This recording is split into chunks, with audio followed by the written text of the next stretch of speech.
One of my favorite topics. Some really, really cool factoring and expansions. So we've already done Pascal's triangle. I was going to insert the blog here, but I think we inserted it early. So you can look at and see, oh, this does look really, really familiar. Generating. Make sure you can generate this. Notice these numbers. They're good friends of yours. Powers of 11, powers of 2. Lots of other things in there. But let's review the idea of grouping as a way to factor. We're going to use grouping with in a lot more novel kind of ways. So let's factor this by grouping and factoring out an A, and then grouping these two together and factoring out a 5. Okay, when we grouped this way, we created a special occasion. Actually, we have a special occasion. We've got x minus 3, its identical term appearing in two different places. So we can then factor out that x minus 3, and we're left with a plus 5. And you can check this now by going backwards. If you were to distribute the x plus 3 to the a, you get this, and then the 5, you end up getting that. So here, we're going to multiply a binomial times a trinomial. It looks like this, and see what happens. I'm not sure I left enough space, and I kind of want to have this simpler. So I'm going to pull out a blank piece of paper, and I encourage you to do so. Do you have a good strategy for multiplying these out and organizing the terms? Go ahead, try to multiply this out. See what happens, see what you get at the end. When you come back, I'll show you my strategy of keeping stuff straight. So here's my strategy. I'm going to take the A and multiply the A times each item on the inside. So here's the A times each item on the inside. And then I take the B and multiply that B times each item on the inside. Here's this and this and this. And you can see this is the first term, and I'm going to put it right under this because those are the same terms. I can combine those terms. And then it makes it really nice for when I add these together. I could see, oh, look at the magic. That falls out. This falls out, and I'm just left with a cubed plus b cubed. This is known as the sum of cubes. So if I know, I'm going to come back over to this page. If I know I have a plus b times a squared minus ab plus b squared, I know that's going to be equal to a cubed plus b cubed. And the converse is true. So if I have a cubed plus b cubed, I know it's going to factor like this. I can do the same kind of thing with a minus b times a squared plus ab plus b squared. And notice this is not factorable, the second piece. That's not factorable. So go ahead, come back to another blank piece of paper, and however you want to organize this, see if you can combine these. There's going to be things cancel out, and you're going to get something pretty nice at the end. Yeah, pretty much the same thing happens there. So let's come back over here. Yeah, here I glitched a little bit, and I want to see. Okay, this is like something cubed minus 5 cubed. So I can look at this pattern and factor this expression. I'm going to look at a being equal to x and b being equal to this b being equal to 5 because 5 cubed is 125.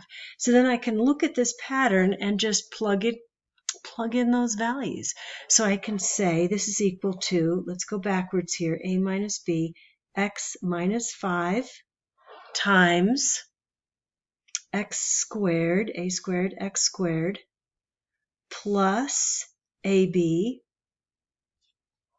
that goes, and then plus b squared, plus, and the b value is 5, so this is plus 25. So I can use this pattern I've established to factor a difference of cubes. So I want to factor a sum of cubes here. And let me actually, before I let you loose and try this, let's actually think about what our a and b are. It's a sum, so I want to use this pattern up here. And I know 8 is 2 squared, so my a value is 2. And wow, 1,000 x cubed, it's a cube. I want to take the cube root of 1,000 x to the 6th. What's that going to be?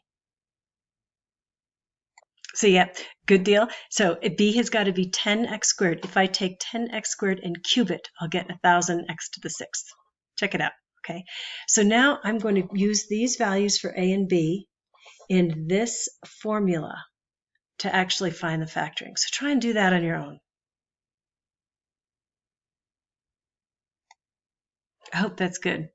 Does it bother anybody that I forgot that parentheses? It should really, really bother you. Okay, so I'm going to put that there. Now you might say we're not quite done factoring, and that's true. We're not quite done factoring.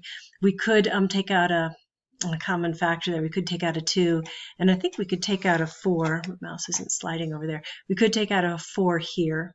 Yeah, and you find we might be able to take out something here before we even started, but I tricked you into doing it with the bigger numbers, didn't I? So you can take out a GCF, and I'm just going to put a note, take out the GCF. I really want to emphasize the sum and difference of cubes here. So look at the second one and see if you can establish what A and B are, and see if you can determine which of these two formulas we use and how you might plug that in to factor this expression. How was that? Was that good? That fit? Okay, now what we've done is basically we took this and FOILed it out to get that expression. It'd be really nice if we could start with an expression like this and then come up with that, couldn't it? How would we do that? It's actually a really, really cool strategy. I've heard some mathematicians call it pulling a rabbit out of a hat.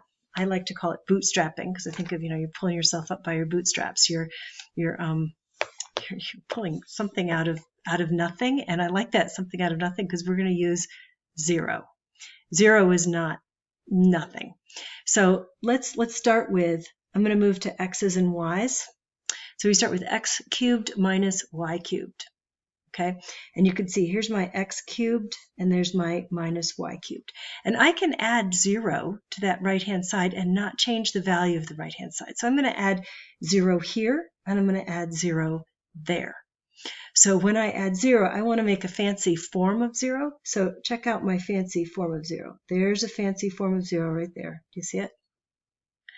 And then I've got another fancy form of 0 here. Here's my other fancy form of 0. So I've got 2 really fancy forms of 0. So now you want to group in pairs. So ignore my darkened little areas. Maybe rewrite it if you want. But group in pairs, group out common factors, and see what happens. If you do this yourself, it ends up being really, really cool. You can watch me, but it's more fun if you do it on your own. Yeah, one more little hint before I let you go. It's copying this over and grouping them in pairs like this, leaving a little space might make it a little bit easier to see what's going on. Now try. I hope this started to blow your mind at this point where you found an x minus y pop out each time. So you have a special occasion that x minus y is a common factor in each of the terms. You can factor that out and you are left with x squared. Let's put parentheses there, x squared plus xy plus y squared. And lo and behold, we have now proven the difference of cubes factoring formula. That's just so fun. It's just so satisfying. Here, try to do the sum of cubes on your own. I've set you up with the fancy forms of 1. Go ahead, give it a second, try and figure this out. I hope that was fun and satisfying. So now you've shown that the sum of 2 cubes can be factored in this way.